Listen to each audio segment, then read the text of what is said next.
सम्मानित साथियों, नमस्ते, सत श्री अकाल, आदाब, जोहार। मैं हूं डॉक्टर जन्मेजय। एक बार फिर से काव्य समंदर के सतह पर अपनी कविता लेकर के उपस्थित हूं। आप जानते हैं कि हमारी कविताओं के रंग बहुत हैं।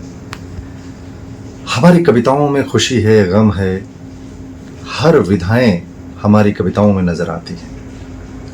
हमारी कविताएं कभी रास्ता निकालती हैं तो कभी सुकून तलाशती हैं तो कभी जख्मों पर मरहम बनकर उभरती हैं।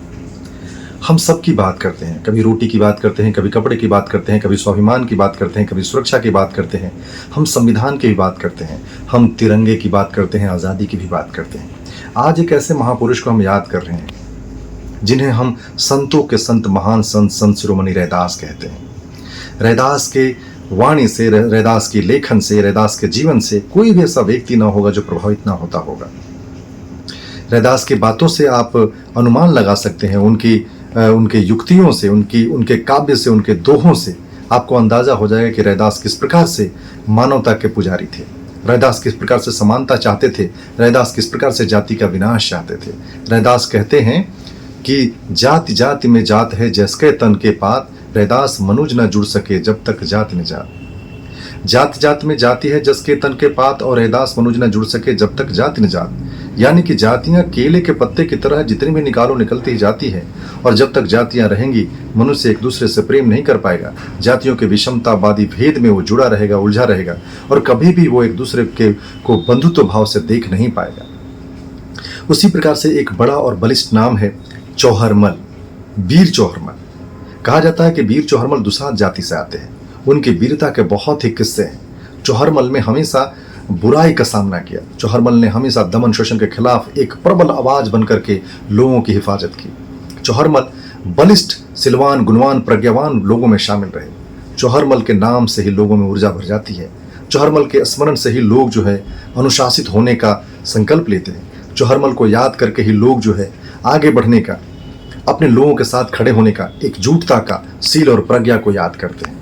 आज हम एक साथ याद करते हैं अपनी कविता के माध्यम से चौहरमल को भी और रैदास को भी। ये कविता इसलिए भी महत्वपूर्ण हो जाती है या सार्थक है कि कई दफ़ा चौहरमल को मानने वाले रैदास को नहीं जानते, कई बार रैदास को मानने वाले चौहरमल को नहीं जानते हैं। तो उसी विषय को या उसी एहसास को लेकर के मेरी कविता है कि मिलेगा मुझको अवसर जो, मिलेगा मुझको अवसर जो, एक भवन सुंदर बनवाऊंगा, आमने सामने उसी में चौहरमल रैदास बिठाऊंगा। मिलेगा मुझको अवसर जो, एक सुंदर भवन बनवाऊंगा और आमने सामने उसी में चौहरमल रैदास बिठाऊंगा। एक कोने में दोहे रैदास के, दूजे में संकल्प चौहरमल, साफ साफ लिखवाऊंगा, साफ साफ लिखवाऊंगा। एक मंदिर ऐसा बनवाऊंगा जिसमें चौहरमल और रैदास दोनों साथ बिठाऊंगा। शिरोमणि रैदास की वाणी जाति विनाश की ज्वाला थी, और स्वाभिमान और शक्ति जगाने चौहरमल की पाठशाला थी। आज बिखरे हैं दोनों धारा, समझ नहीं इतिहास की, एक को चुभत चौहरमल वाणी, दूजे को परखने रैदास की। एक को चुभत चौहरमल वाणी और दूजे को परखना रैदास की। बेगमपुरा का राज बनावन गुरु रैदास ने ठाना था, बल, शील और प्रज्ञा से चौहरमल ने सबको संभाला था। बेगमपुरा का राज बनावन गुरु रैदास ने ठाना था, और बल, शील और प्रज्ञा से चौहरमल ने सबको संभाला था। छोट बड़ सब सम बसे, भेद मिटावन रैदास लड़े, दमन शोषण की आग बुझाने चौहरमल हिमालय सा अड़े।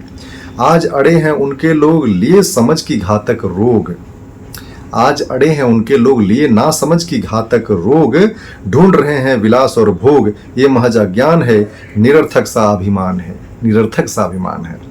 दोनों की बातों का गौर, दोनों रहे अपने सिरमौर्य, संत शिरोमणि गुरु रैदास महाबली चौहरमल सबके खास, उनसे सीखे साख जमाना, सबको अवसर मान दिलाना। दोनों से सीखे साख जगाना, अपने लोगों को सम्मान दिलाना।